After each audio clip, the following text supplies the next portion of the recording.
According to your lawsuit, you were hired by a security firm to work security at one of the infamous white parties that was thrown by Sean Combs in the Hamptons. What was that experience like? At first, he was incredibly friendly, very gracious.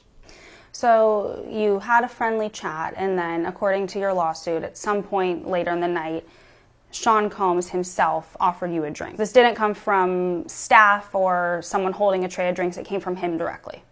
Correct. The first drink started to have some effect on me, and I just thought, wow, these are really strong drinks.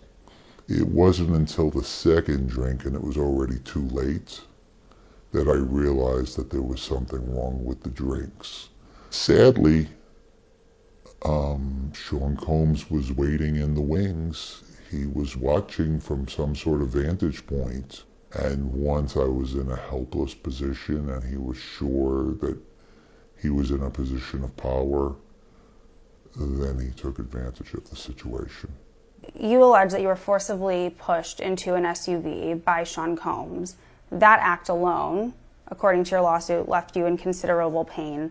And then once inside the vehicle, your lawsuit says plaintiff was held down by Combs, who overpowered him while he struggled to escape due to the effects of the drugs in his system. And it goes on to say that he sodomized you. I was screaming. I was telling him to stop. It was incredibly painful. And he was acting like it was nothing. And he seemed to be disconnected from it. It was abusive beyond belief.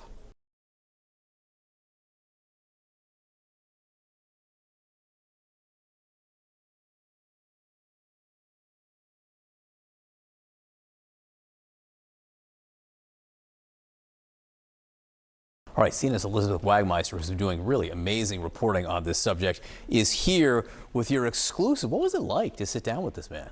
You know, John, this was the first time that he has told anyone other than his attorneys this story. He, as you see, we concealed his identity. He filed his lawsuit back in October as a John Doe. He says that he wants to keep his anonymity because he wants to keep some semblance of his life private. But that's a difficult thing to do, to sit down and tell your story to a stranger as a journalist. So I asked him, why now? Why are you coming forward now?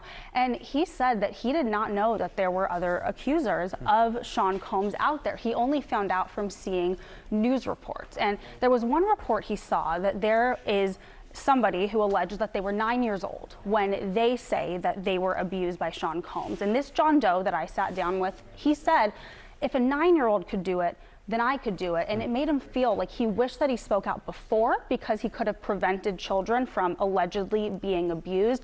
Now, as I said, this lawsuit was initially filed back in October of this year. So these claims are not new, but this is the first time that he sat down. In fact, John, this is the first time that any accuser of Sean Combs has sat down with the media for an interview. Now, I want to play you a bit more of what he told me about these allegations, what he says happened that night in 2007. But I do want to warn our viewers that what he says is graphic and disturbing. I was screaming. I was telling him to stop. It was incredibly painful. And he was acting like it was nothing. And he seemed to be disconnected from it. It was abusive beyond belief. Now, he says that not a day has gone by where he hasn't thought about this. He said that when something like this happens to you, which is, of course, his allegation that he was drugged and sodomized by Sean Combs back in 2007, he says that it impacts every part of your life. He says that he has not been able to carry on with relationships. He says that he did not tell his wife at the time, who he was married to when this allegedly happened to him. He hasn't told family members or coworkers. And again, that is one of the big reasons why he wants to remain anonymous. Incredible to hear him tell this story. All right, Elizabeth Wagmeister, thank you very much. Sarah. All right, joining us now, CNN legal analyst and criminal defense attorney Joey Jackson to discuss more about this. All right, first of all, this is a civil lawsuit. Yes. It is not part of the criminal prosecution. But in hearing this, and now that he is coming out to speak, could it be?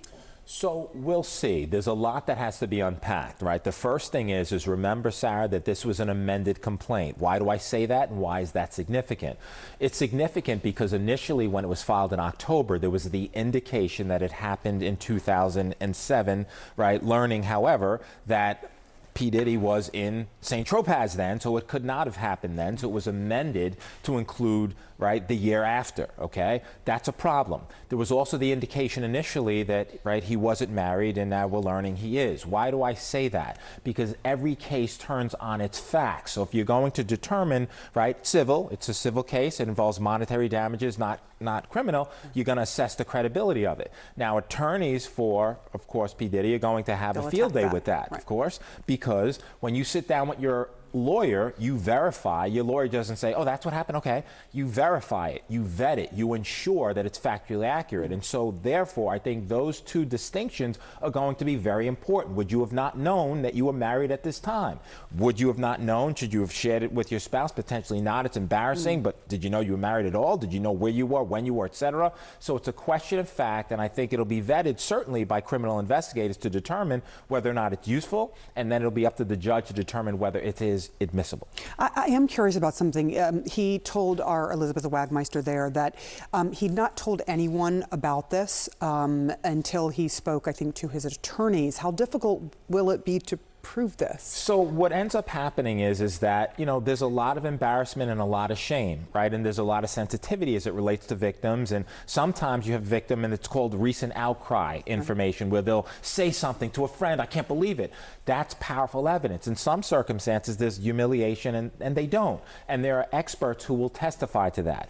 On the issue of proof, however, there's the indication that a celebrity was present. That's according to this particular victim, Elizabeth doing an excellent job in that interview. But there was the issue of, hey, there's a celebrity present. Does that celebrity come forward? There's the indication that he told his supervisor, he being the victim who worked for a private security company, telling his supervisor. Will the supervisor come forward? Did anybody else know? So these are all questions of proof. And to the extent that you have corroboration, meaning it's not just you, there's other people, it's easier to establish your claim.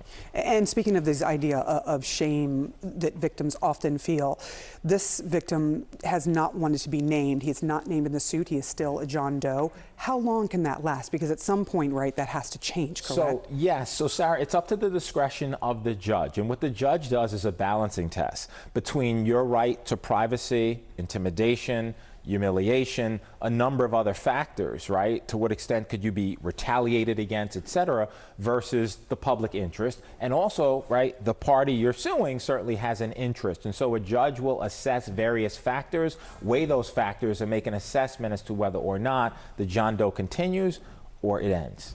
Joey Jackson, it is always a pleasure. You always get through all of the hard details with us, and I really appreciate it. Pleasure's mine. Good to see you, Sarah. Good to see you as well.